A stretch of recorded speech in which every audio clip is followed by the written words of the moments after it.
Si presentino i candidati al Ministero dei Lettori. Sinforosa Na-Yoon Kim. Eccomi. Ricevi il libro delle Sante Scritture e trasmetti fedelmente la parola di Dio perché germogli e fruttifichi nel cuore degli uomini.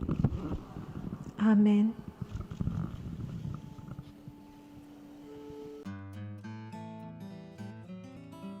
안녕.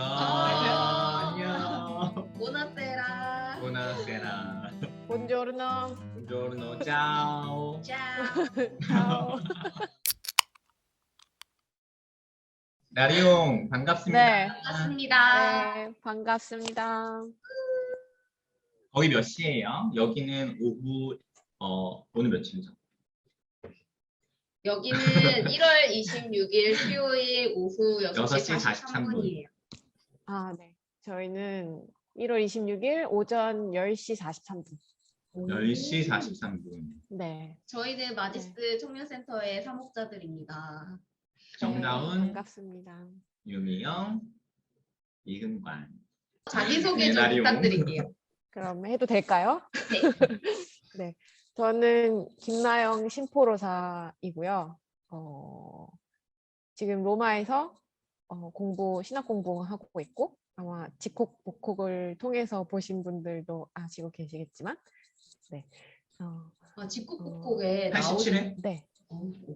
정확하진 않아요. 찾아봐야 그래요? 저 개인적으로 연락 받았어요. 그 아는 분, 진짜요? 네, 직국 열심히 보시는 분이 이번에 나온 분 아는 사람이야. 너무 좋았다. 내가 댓글 달기 너무 좀 쑥스러워가지고 연락한다고. 그렇게 댓글 달기 댓글 달기 쑥스러워하시는 분들이 저한테 연락 많이 오세요. 그러더라고요. 저한테 답글을 달아주세요. 감사합니다. 제가 궁금한 것은 네. 자기소개 빨리 해주세요. 일단 그다음에 어떤 어디 계세요? 어디까지 소개를 더 할까요? 지금 저는 기숙사에 있고요. 방에서 하긴 좀 어려울 것 같아서 저희가 가끔 모여서 회의도 하고, 요즘에는 코로나여서 밥을 좀 떨어져서 먹으니까 지금 밥도 먹는 그런 큰 공간에 와가지고 하고 있습니다. 지금 계신 곳이 수원, 뭐 성남 이런 쪽 아니고? 네, 뭐 우주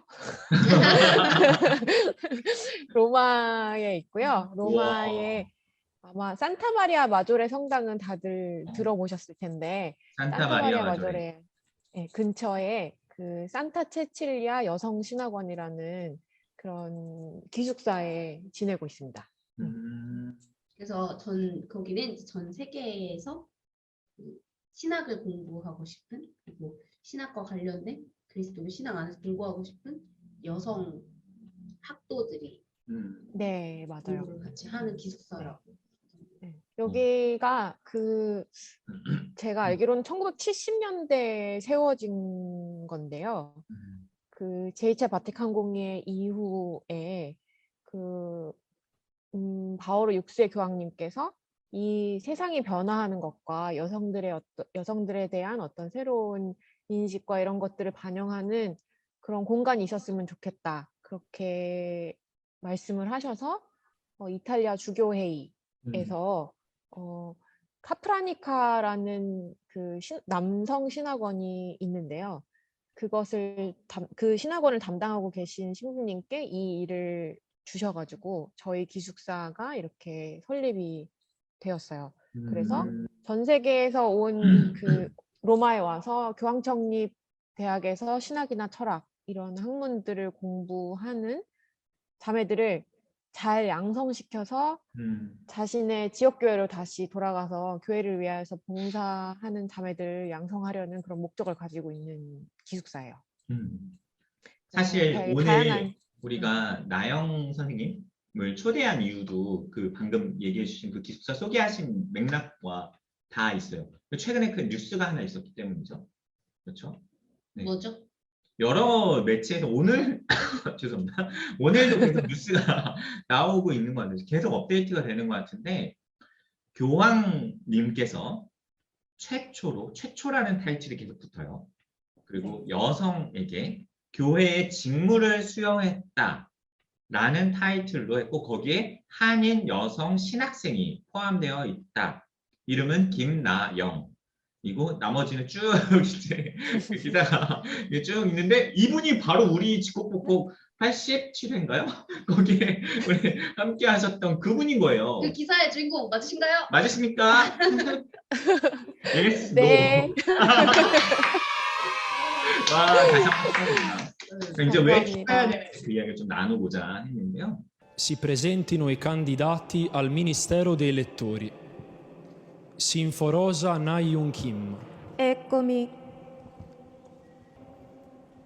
사실 어저께 통화하면서 이래저래 물어봤어요. 첫 번째는 궁금한 거는 어떻게 교황님이 혹은 연락이 닿았는지. 많은 사람들이 공부하고 있을 거 아니에요. 그중에 10명이 이번에 그 직을 수여를 받았잖아요. 8명. 8명이 받았잖아요. 자, 8명이 받았는데 그 중에서 첫 번째였어요. 어떻게 그런 인연이 생겼는지 그거부터 궁금해요.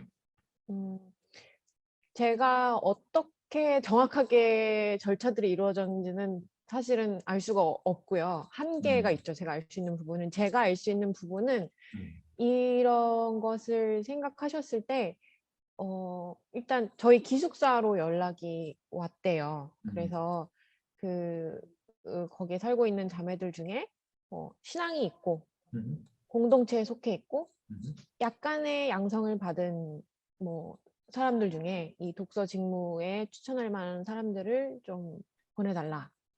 그렇게 말씀하셨고 저희 기숙사 담당하고 계신 그 사감 교수님이 몇 명을 개인 면담을 하시고 그 몇 명의 명단을 뽑아서 이제 보내셨고 그 명단들 중에서 교황청에서 뭐 어떤 기준인지 모르겠지만 이렇게 뽑아서 추려가지고 다시 보내주셨다고 알고 있어요.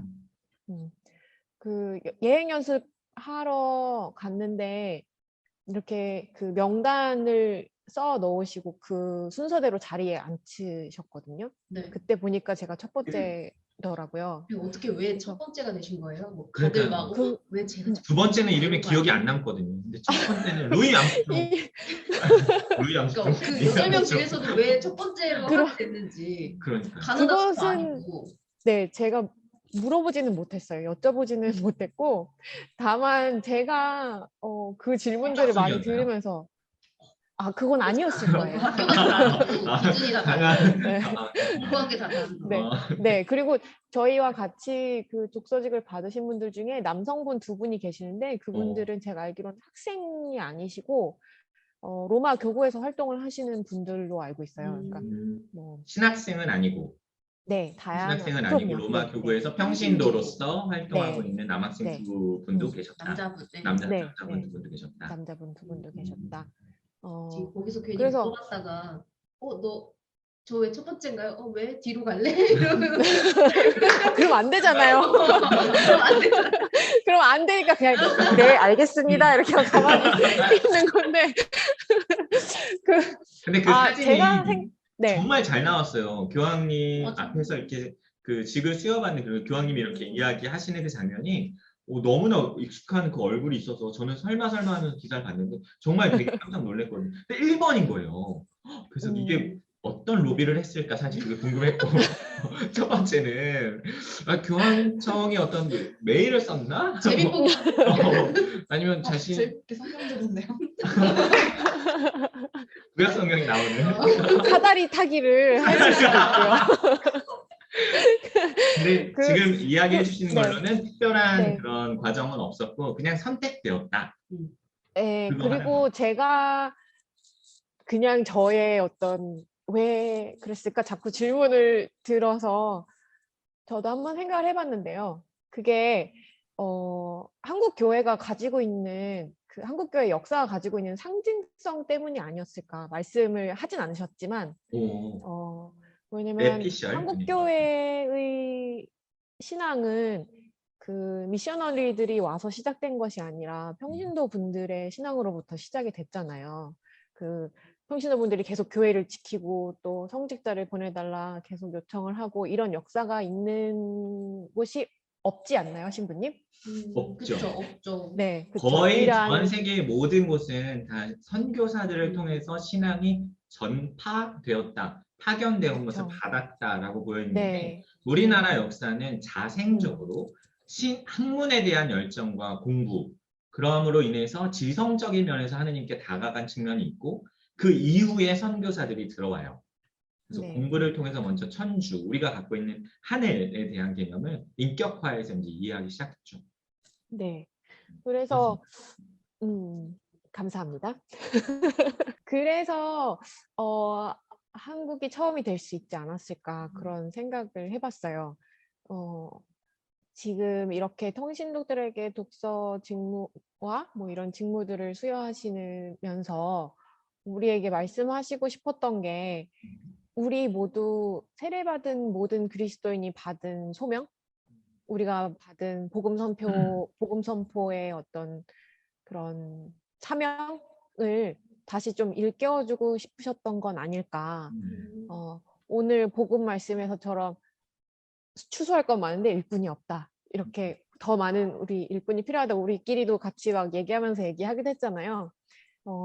그래서 그런 것들이 좀 필요하고 그런 어떤 활기를 불어넣고자 하셨던 것이 아닐까 이런 생각을 했고 그런 의미에서 한국이 처음이 되지 않았을까 이런 생각을 제가 혼자 해봤습니다. 맞는 것 같아요. 그렇죠. 그런 상징적인 의미들을 교황님이 2014년에 한국에 다녀가셨고 한국에 대한 관심을 꾸준히 계속 표현하고 계시고 특별히 지금 한반도의 평화를 위해서 굉장히 많이 기도하고 계시다고 해요. 그래서 아마 한반도의 불안한 상황에서 신학을 공부하러 온 이 동양의 그리고 한국의 여성 청년을 아마 먼저 이렇게 마음에 생각하지 않으셨을까. 저도 내 의견을, 제 개인적인 의견을 생각합니다. 그러면 방금은 나영 선생님이 자신의 의견을 얘기해 주셨잖아요. 네. 들은 게 있을 거예요. 교황님이 직을 수여하면서 강론 때 그럼 정말 교황님은 어떤 의도로 어떤 얘기를 해주셨을 테니까 그 이야기가 좀 궁금해요. 강론 때 어떤 이야기를 들려주셨을까? 그게 지금이랑 맞닿을 것 같아요. 네. 사실 이탈리아말 생각해야 돼서 좀 어렵나? 기억나는 만큼만 저한테 그 교황님 강론 말씀이 정말 저에게는 참 평화를 주는 말씀이셨어요. 너무 이렇게 처음이며 뭐 여성이 처음 뭐 이런 말씀들을 많이 들으면서 저는 사실 제가 그럴 만한 게 아무것도 없기 때문에 두려운 마음이 더 많이 들었었거든요. 그런데 교황님의 그 강론 말씀은 저희에 대한 언급은 정말 한마디 정도 하셨고요. 교황님 말씀은 하느님 백성, 그러니까 신앙을 향해서 순례하고 있는 하느님 백성 가운데는 하느님이 계신다. 하느님 말씀이 계신다. 라는 말씀을 하시면서 이러한 하느님 말씀이 얼마나 그날 복음 말씀에서도 그랬지만 얼마나 우리를 해방시키고 우리를 변화시키고 우리를 보게 하고 우리를 일어서게 하는 그런 희망의 근거이며 우리의 신앙의 근거이며 우리의 중심이 하느님 말씀이다라는 것을 말씀하시면서 그 안에서 이제 이 사람들이 하느님 말씀을 선포하는 직무를 받는 사람들이다. 요 정도 말씀을 하시고 그 중심에는 하느님과 하느님 말씀이 있었습니다. 그래서 이게 교황님께서 하느님 말씀 주의를 제정하시고 그러면서 계속 우리가 사실 다른 뭐 미사를 참여하거나 혹은 어떤 다른 신앙 행위들을 할 때 정말 하느님 말씀이 우리 안에 깊이 들어오지 않으면 그건 굉장히 외적인 행위가 되기 쉽잖아요. 근데 안에서부터 우리 내면에서부터 이렇게 불타오르는 하느님에 대한 사랑이 있기 위해서는 하느님 말씀이 우리 안에 있어야 된다라는 것을 조금 생각하시고 그것들을 조금 계속 우리에게 전해주시고자 하시는 것의 일련이 아니었을까. 어떤 우리가 마음이 좀 무덤덤해지고 다치고 좀 이랬을 때 조금 그것을 좀 다시 이렇게 불씨를 다시 넣고자 하시는 것이구나 이런 생각이 들었고 그래서 사실 저는 개인적으로는 그래서 마음이 좀 더 편해졌던 것 같아요. 아, 맞아. 하느님이 중심에 계시고 나는 내가 부족하지만 하느님께서 나를 그렇게 쓰시겠다고 하면 하느님을 믿고 하느님께 나를 내어드리는 일밖에 없겠구나. 뭐 이런 생각들을 했습니다.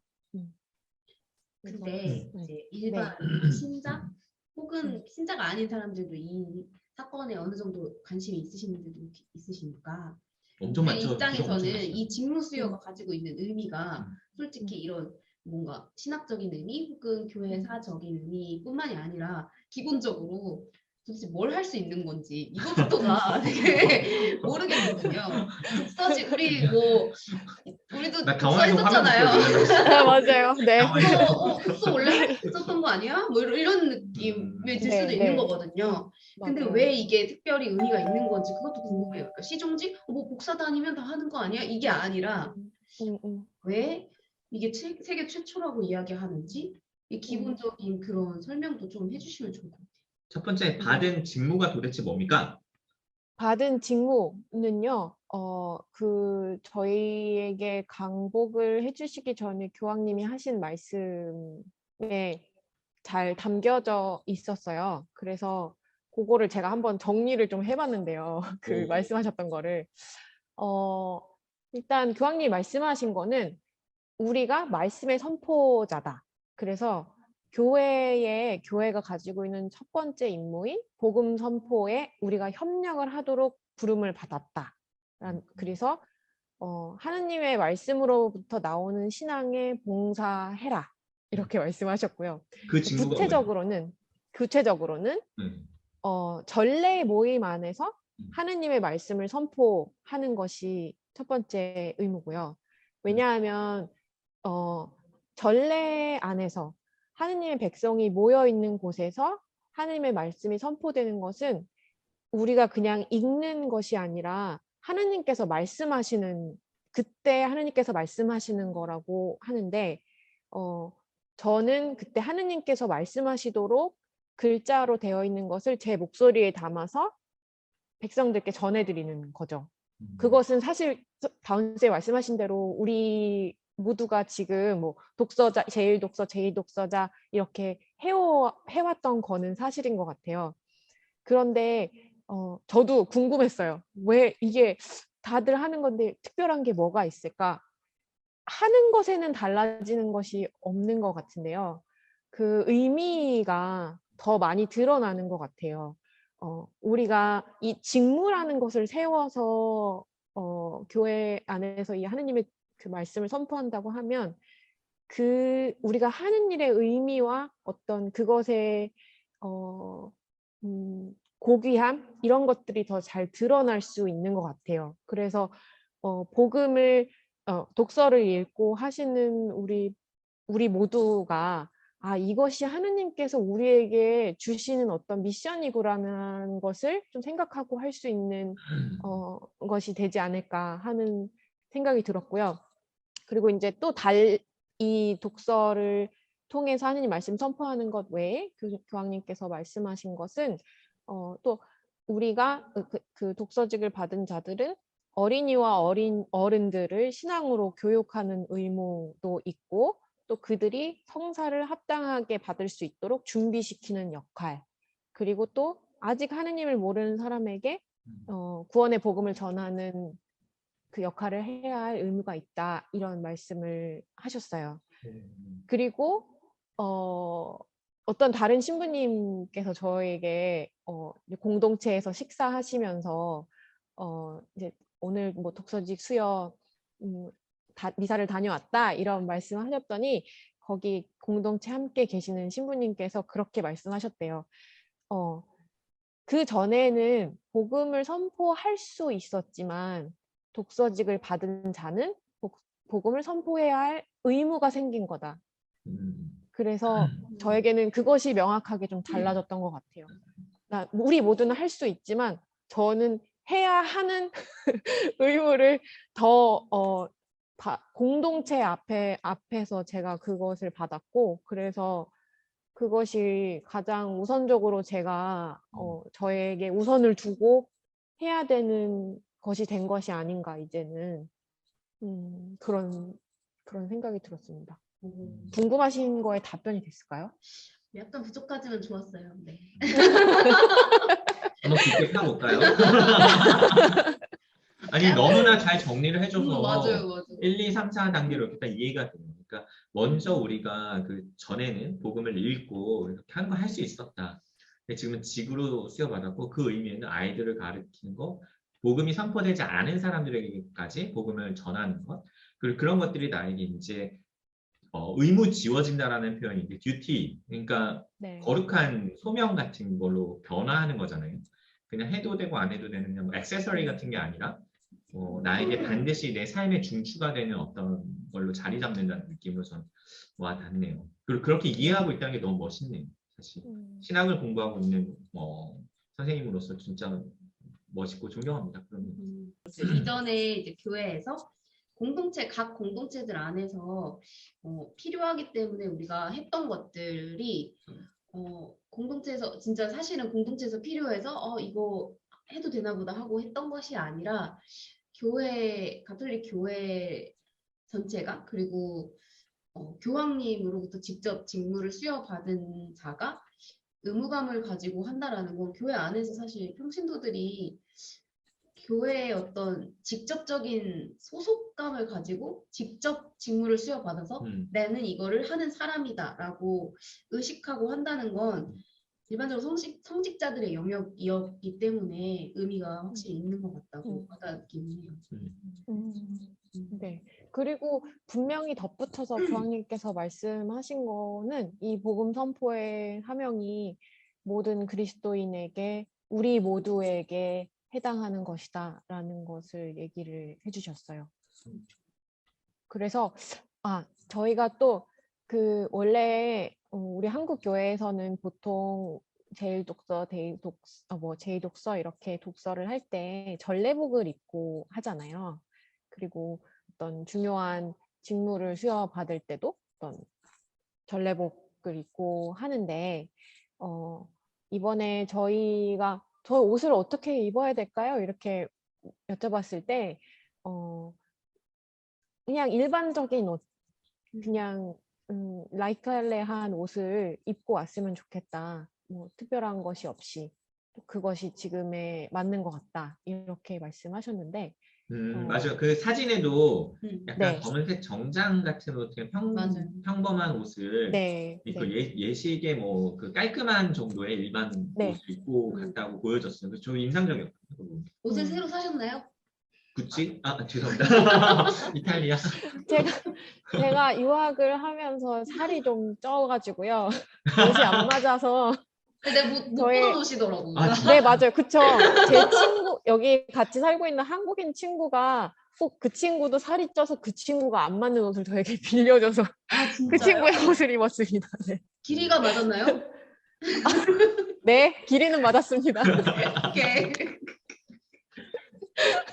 선생님이 생각하는 그 친구는 아니에요. 그 친구의 옷이었다면 안 맞았겠죠.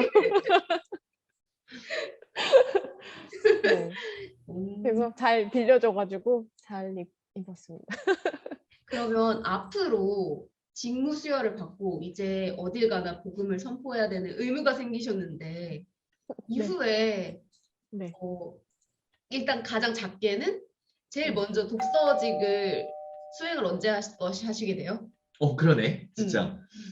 사실 정식으로. 미사에서. 제가 독서직 받고 바로 신자들의 기도를 읽었잖아요. 신자들의 기도도 네, 신자들의 기도도 원래 부제님이 계신 부제님이 하시는 거고 부제님이 안 계시면은 또 독서직무자가 하잖아요. 그래서 뭐. 모르는 분들도 많아요. 그러니까 맞아요. 네. 마치 다 아는 듯이 그렇게 얘기하지 말아주시고요. 맞아요. 우리 문화가 잘 몰라요. 그렇다고 합니다. 이렇게. 그렇다고 하는데 그래서 저희 그 사감 교수님을 통해서 늘 그 이렇게 예식 준비도 연락이 오고 그랬는데 사감 교수님이 이 제일 독서를 제일 첫 보편제한 기도 첫 번째 신자들의 기도 첫 번째를 너가 읽었으면 좋겠다. 그래야 네가 받은 직무를 또 공식적으로 처음으로 하지 않겠니? 이렇게 해서 네, 뭐 좋습니다. 이렇게 해서 읽게 되었거든요. 그래서 일단 첫 번째는 거기서 했던 것 같아요. 그리고 독서직의 아주 중요한 것에 하나가 하나님 말씀 선포하는 거니까 회중이 잘 알아들을 수 있게 모든 환경과 이런 것들을 신경 쓰는 것들도 되게 중요하고 그러니까 당연히 발음과 뭐 목소리와 이런 것들도 되게 중요한데요. 네. 지금 제가 이탈리아에 있잖아요. 네. 그래서 제가 이탈리아어로 이 직무를 온전하게 잘 수행할 수 있을지는 일단 좀 두고 봐야 할 것 같습니다. 뭐 엄청 떨렸을 것 같아요. 네, 맞아요. 되게 그날은 떨렸어요. 그 독서를 하셨을 거 아니야? 직무 수행을 받은 날에? 안 하셨나? 아니요, 그날은 그날 안 했고. 제가 그 신자들의 기도를 신자들의 읽었어요. 신자들의 기도만. 네. 집중해서 들어봐야 되는데. 주님, 교회에 당신의 영을 부어주시어 성경과 성전을 통해서 거룩하게 계시되고 우리에게 전해진 신앙의 유산을 경청하고 보존하고 실천하게 하소서.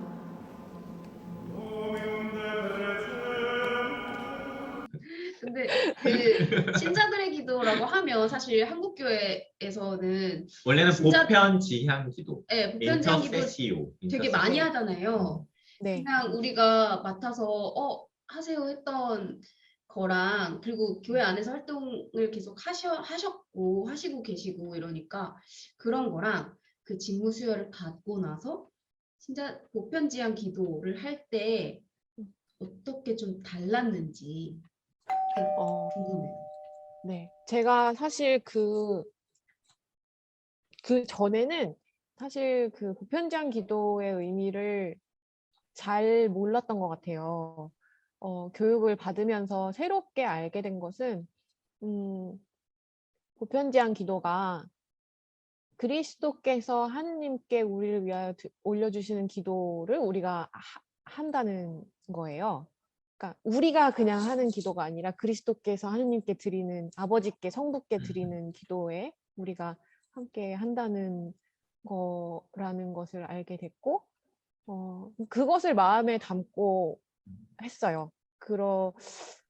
그래서 느낌이 좀 달랐던 것 같아요. 아, 예수님께서 하시는 기도를 내가 내 목소리로 이렇게 회중과 함께 하느님 백성과 함께 할 수 있구나라는 것이 굉장히 감사했고 하지만 무척 떨렸어요. 이제 이탈리아어라면 제가 틀려도 익스큐즈가 있겠지만 한국어잖아요. 그래서 우리 아름다운 한국어를 내가 틀리지 말고 잘 읽어야 할 텐데 그래서 계속 거의 그 기도문을 외워가지고요. 이렇게 서 있을 때 주님 뭐 이렇게 혼자 중얼중얼 외우셨으니까 한번 해보실래요? 그러면? 아닙니다. 이제 시험 기간이어서 시험 내용이 들어오고 있지. 기도문 나갔어요. 하나님께 올라갔네요. 그렇네요. 올라갔어요. 그냥 같이 배워서. 네. 그래서 제가- 저희 그 교목처에 있을 때 우리 그라시아스 청년분들하고 같이 미사 준비할 때 이렇게 기도문 쓰고 거기 이렇게 청년들이 기도문을 써서 기도를 많이 했었거든요. 그때가 많이 생각이 났어요. 그래서 이것들을 우리가 제가 지금 배운 것들을 또 같이 또 나눌 수 있으면 그 기도를 쓰는 그 시간도 얼마나 감사한 시간이 될 수 있을까. 또 기도를 할 때 좀 더 열린 마음으로 세상을 생각하는, 세상을 사랑하는 또 예수님의 마음으로 이렇게 기도를 준비할 수 있겠다 뭐 이런 생각들도 들었어요. 물론 그때 청년분들도 굉장히 아름다운 기도문을 많이 써주셨죠. 근데 저는 말씀하시니까 그냥 좀 다른 얘기로 생각나는 게, 저 강북초에 있을 때 이제 네. 한 학생이 보편지향 기도를 처음으로 쓰는 거였는데, 보편지향 신자들의 기도 처음에 받아서 자기가 쓰기로 했는데 이 친구가 세례를 받은 지 얼마 안 된 상황이었어요. 딱 저한테 선생님 써왔어요 하는데, 제가 오늘 이번에 중간고사에 무슨 과목에 성적을 얼마를 받을 수 있게 해달라고 쓴 거예요. 그래서 그때 제가 너무 당황해서 이거를 이제 뭐라고 고쳐줄 수 있을까라고 할 때, 근데 이 친구가 뭐 기도하고 싶은 내용이니까 개인적인 이제 지향으로 기도하고 싶은 거는 하느님께 얼마든지 본인이 기도하면서 할 수 있는 거니까 그걸 타박할 수는 없으니까, 그런데 보편지향 기도는 왠지 나 말고 이렇게 뭐 다른 사람 모두를 위해 하는 게 맞지 않을까 친구야 이러니까, 그래요 이러고 고쳐왔었거든요. 근데 선생님이 이 말씀을 해주시니까 내가 이런 걸 좀 더 미리 알았더라면 더 좋은 네. 안내를 해줄 수 있었을 텐데 하는 생각이 지금 문득 들어요. 지금 한번 고쳐보세요. 어떻게 고치고 싶어요? 그러니까 예수님께서 하느님께 기도를 드린다면 이라고 생각해서 예수님의 마음을 좀 헤아려 보고, 지금 내가 있는 공동체, 우리 사회 아니면 지구 전체 아니면 뭐 다른 이들 혹은 내 마음 안에서도 예수님께서 무엇을 좀 기도하고 싶어 하실까 생각하고 쓰는 기도이다 안내를 잘 해줬다면 그러지 않았을 텐데 서로 되게 헤맸어요. 그래서 어떡하지? 저는 모델을 하나 생각해봤어요. 그 친구가 이제 시험에서 어느 정도 성적을 받아야 된다고 기도를 한 거잖아요. 근데 생각해보면 시험에 대한 걱정이 많은 것 같아요. 그렇죠. 부담감. 그렇게 고쳤어요. 그래서 저 같으면은 이렇게 친구들을 고칠 것 같아요. 자비로우신 하나님 아버지, 이 세상에 시험 때문에 고통받는 이들이 너무 많습니다. 여기서 해방시켜 주시도록 시험을 다 없애 주십시오. 아니, 그 못하는지야. 그게 실제로 그레고리안 그 시험 기간에 그 옆에 성당들이 다 그 기도하고 있대요. 모두의 마음, 이거 진짜 보편적이다. 아니, 하느님, 예수님 시대 때는 시험이 없었을, 예수님도 시험을 보셨고요. 시험에 드셨긴 하셨죠, 한 번은. 광야에 있을 때. 네, 그래서요. 나리용. 자, 베아트리체, 혹시 지금 들으면서 혹시 궁금하신 거 있으세요? 제가 이미 해주셔가지고. 저도 기사를 제가 아는 신부님한테 공유를 처음 받았어요. 저도 성서 공부에 관심 있지 않았냐 하면서 보내주셨는데, 저도 읽어보다가 비슷한 질문이 떠올랐었거든요. 그러니까 미사 때 독서하는 거랑 어떤 차이가 있는지. 근데 이미 답변을 해주셔가지고 저한테는 의문점이 해결됐습니다.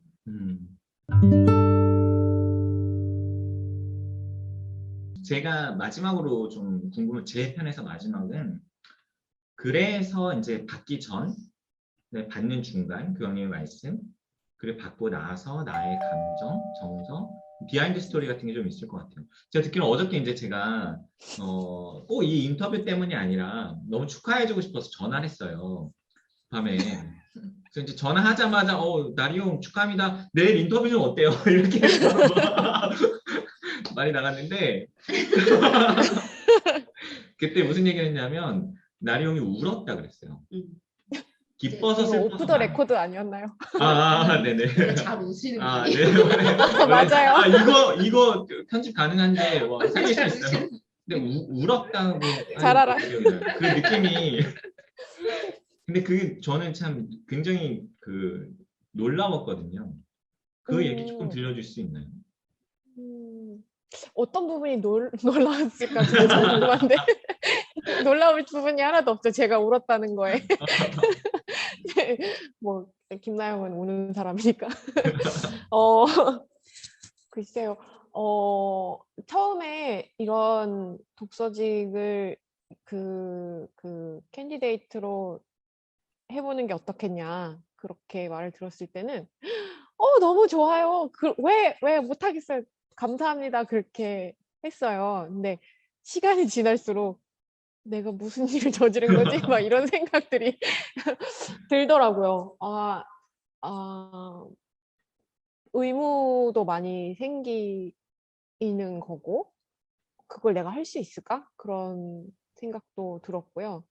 근데 사실 제가 그때 예스를 했을 때는 이렇게 많은 관심을 받으리라고는 사실 미처 생각하지 못했던 것 같아요.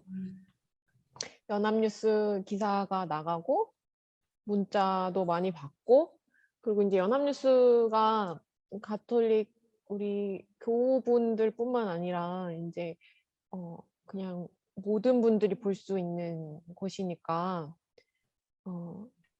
사실 뭐 제가 걱정하지 않아도 되는 부분일 수도 있겠지만, 왜냐면 저는 제가 이게 무슨 대회를 1등한 것도 아니고 제가 공부를 잘해서 한 것도 아니고 제가 잘해가지고 된 거가 아니라는 걸 분명히 알고 있고, 내가 얼마나 작은 사람인지도 제가 잘 알고 있기 때문에 그렇게 알려졌을 때 내가 부족하기 때문에 우리 가톨릭 교회에 대한 혹은 이 사건에 대한 그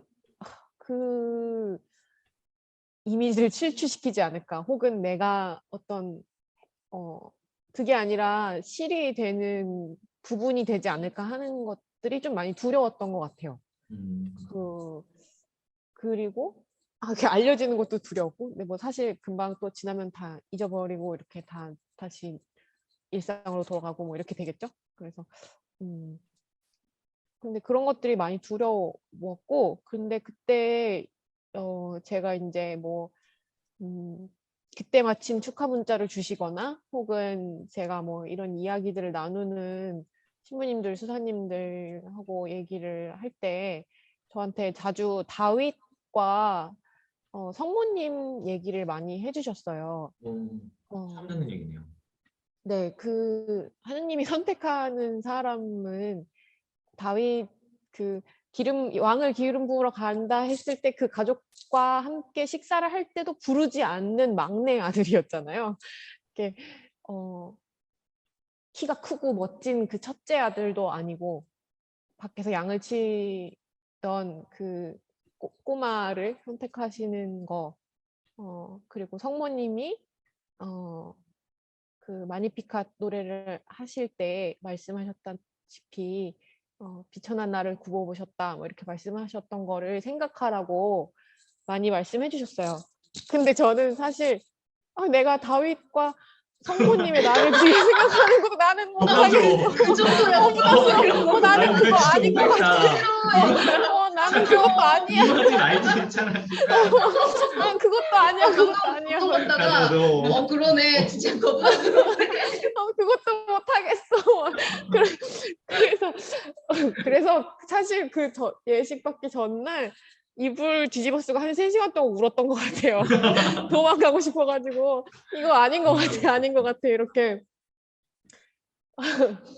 그리고 제가 막 울고 그리고 이제 좀 진정을 하고 나갔지만 사람들은 보면 제가 울었다는 걸 제 얼굴을 보고 알 수 있을 거잖아요. 그래서 저희 사감 교수님이 무슨 일이냐고, 괜찮냐고. 그래서 교수님하고 얘기를 좀 하는데 그분께서 너는 하느님을 믿어야 된다. 지금 하느님께서 뭐 사람들의 손을 거치긴 했지만 하느님께서 너를 이 직무에 선택하신 것이고 하느님께서 그에 필요한 은총은 주신다. 그리고 은총이 너에게 지금 있다. 네가 느끼지 못하지만 분명히 하느님께 주신 은총이 있고 그것을 네가 믿어야 된다라고 되게 분명하게 저에게 말씀을 해주셨어요. 그런 과정들을 거치고 조금 그래 내가 나를 믿어서야 되는 일이 아무것도 없지. 내가 하느님을 믿어야지 이런 생각들을 하고 그때부터 이제 조금 그 폭풍 같은 시간을 지내고 좀 내가 할 것은 오직 하느님께 내가 맡기는 일 뿐이다. 그런 생각들을 하게 돼서 조금 진정이 된 상태로 예식을 갈 수 있었고요. 그리고 예식 중에도 계속 그 생각만 했던 것 같아요. 그러니까 저를 정말 하나님께 선택하셨다면 이런 제가 얼마나 작은 존재인지를 아시고 그 모든 것을 아시고 내가 울보인 것도 아시고 선택을 하셨을 테니까 나머지는 하나님께서 하시는 일이다. 그 생각을 하고 계속 이렇게 그냥 저 여기 있어요. 이렇게 이런 마음으로 예식을 했던 것 같아요. 그렇게 하면서 이제 교황님 아까 말씀드렸던 그 강론 말씀 들으면서도 이제 마음이 많이 평안해졌고, 그래서 이제 끝나면서 또 교황님께서 아까 말씀드린 그런 의무를 하기 위해서 너희가 하느님 말씀을 가까이 하고 늘 묵상을 매일매일 해서 하느님 말씀에 대한 살아있는 알을 갖도록 노력을 해라. 그런 당부 말씀을 하셨거든요. 그리고 또 그것을 살아냄으로써 너희의 삶으로 하느님 말씀 선포하는 거를 잊지 말아야 된다. 이렇게 말씀해 주셔서 그런 결심들을 좀 했고, 그리고 이제 끝나고 나서는 또 어제도 매체 인터뷰를 조금 했고, 사실 그것도 좀 다시 또 두렵기도 했지만 제가 할 수 있는 말들은 많이 없을 것 같아서 내가 정말 하나님 말씀을 선포해야 되는 의무를 가졌다면 또 이 사건을 통해서 하나님께서 하시고 싶으신 말씀을 내가 전해야 할 의무가 있지 않을까, 이런 마음으로 좀 했고요. 사실 지금 이제 시험 기간이에요. 저희 동료들은 어제도 시험을 받고 내일도 시험이 있고 뭐 이런데 그래서 이제 다시 또 얼른 일상으로 돌아와서 또 내가 받은 의무를 잘 수행하기 위해서 이 공부를 잘하는 것, 열심히 충실하게 성실하게 해내는 것도 그 직무를 위한 일이라고 생각을 하면서 좀 그렇게 지내려고 하고 있어요, 지금은. 지금 이 사람이 그러면 이 거대한 사건 안에 어떤 걸 느끼고 있을까? 평범한 소녀였던 마리아, 사실 그때 굉장히 평범한 사람이었어요. 역사에도 등장하지 않고. 다시 얘기하면은 평범한 사람이 하느님의 초대를 받았을 때 어떤 정서를 갖고 있을까? 그게 제일 궁금했거든요. 저는 그 이야기를 좀 나눠주면 좋겠다. 이렇게 초대를 했는데 흔쾌히 또 오늘 이렇게 시간을 내줘서 고맙고, 시험도 뒤로 미뤘대요. 그래서 바쁜 와중에 거의 불가능. 제가 독서 직무 때 받은 은총으로는 제가 할 수 없는 일이었거든요.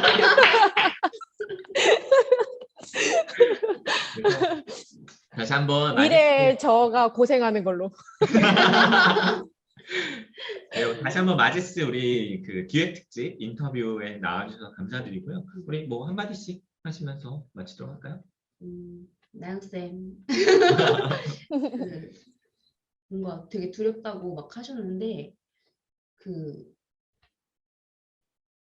이 직무 수여가 어떻게 보면은 신앙을 가지고 있는 많은 젊은 사람들, 그리고 뭔가 교회 안에서 내 역할을 되게 제한적인 것 같아 하면서 신앙 안에서 뭔가를 하고 싶은데 좀 자신 없어 하거나 주춤하거나 혹은 좀 내가 그만큼 못하고 있다라고 생각하고 있는 분들한테 되게 엄청 큰 용기를 주는 사건이고, 그리고 나영쌤 존재 자체가 어떻게 보면 그런 상황에 있는 분들에게는 등대처럼 비춰줄 수 있는 그런 직무를 받으셨으니까 더 많이 선포해 주세요. 네, 돌아오면 마지스 전례 담당자로 이제. 네, 하여튼.